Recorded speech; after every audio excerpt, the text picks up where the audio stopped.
What's up, dreamers? Mark Zuckerberg says it's time to move on from the Elon Musk cage fight. So today, we're going to be pitting them against each other to see who's the best motivational speaker.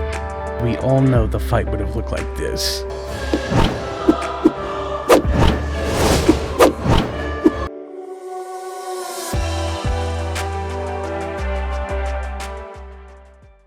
You know, there are American heroes who don't like this idea. Neil Armstrong, Gene Cernan have both testified against commercial spaceflight and the way that you're developing it, and I wonder what you think of that. I was very sad to see that, because those guys are, those guys are heroes of mine, so it's really tough. I wish they would come and visit and see the hardware that we're doing here. And I think that would change their mind. They inspired you to do this, didn't they? Yes.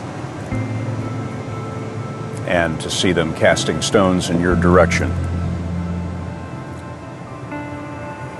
It's difficult. Did you expect them to cheer you on? Certainly hoping they would. What are you trying to prove to them? What I'm trying to do is to make a significant difference in spaceflight and help make spaceflight accessible to almost anyone. And I would hope for as much support in that direction as we can receive. I think the first is you need to work, if depending on how well you want to do, and particularly if you're starting a company, you need to work super hard. So what does super hard mean? Well, when my brother and I were starting our first company, instead of getting an apartment, we just rented a small office and we slept on the couch. If you're building a company, you've got to gather great people. I mean, all a company is a group of people that have gathered together to create a product or service.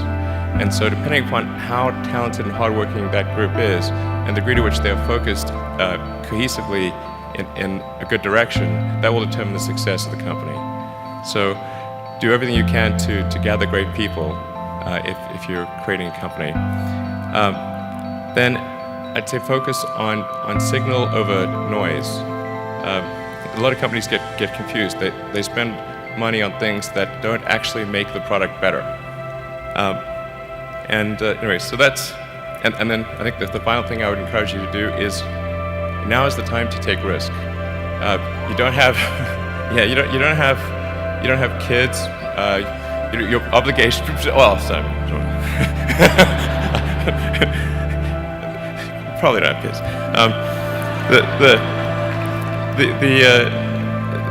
But as you get older, your obligations increase.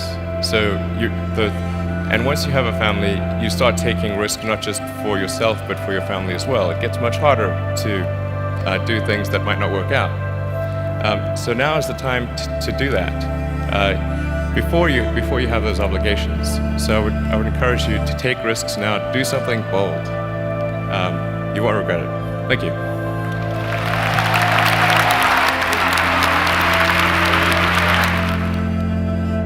For our society to keep moving forward, we have a generational challenge to not only create new jobs, but create a renewed sense of purpose.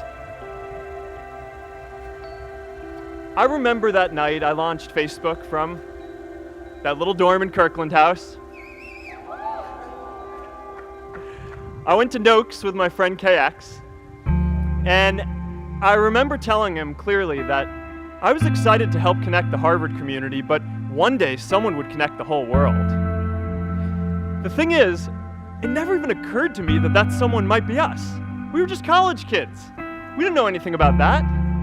There were all these great big technology companies with all these resources, and I just assumed one of them would do it.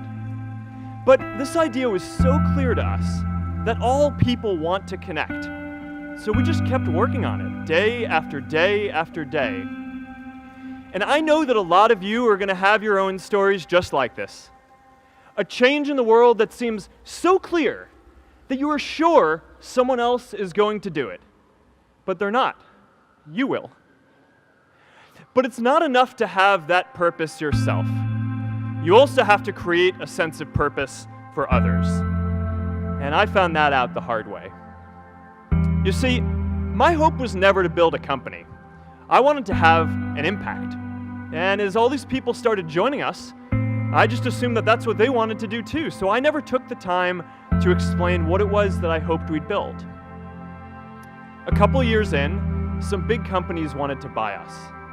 I didn't want to sell. I wanted to see if we could connect more people.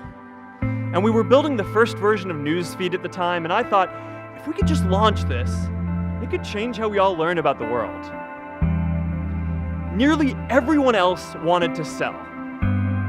Without a sense of higher purpose, this was their startup dream come true, and it tore our company apart. After one particularly tense argument, one of my close advisors told me if I didn't agree to sell the company right now, I would regret that decision for the rest of my life. Relationships were so frayed that within a year or so, every single person on our management team was gone. That was my hardest time leading Facebook. I believed in what we were doing, but I felt alone. And worse, it was my fault. I wondered if I was just wrong, an imposter, a 22-year-old kid who had no idea how things actually worked. Now, years later, I understand that is how things work when there's no sense of higher purpose. So it's up to all of us to create it so we can all keep moving forward together. And today, I want to talk about 3 ways that we can create a world where everyone has a sense of purpose. By taking on big, meaningful projects together. By redefining equality so everyone has the freedom to pursue their purpose. And by building community all across the world. Ideas don't come out fully formed. They only become clear as you work on them. You just have to get started. If I had to know everything about connecting people before I got started, I never would have built Facebook. Movies and pop culture just get this all wrong. The idea of a single eureka moment is a dangerous lie. It makes us feel inadequate because we feel like we haven't had ours yet. And it prevents people with seeds of good ideas from ever getting started in the first place. Oh, and you know what else movies get wrong about innovation? No one writes math formulas on glass, okay? All right? That's not a thing, okay?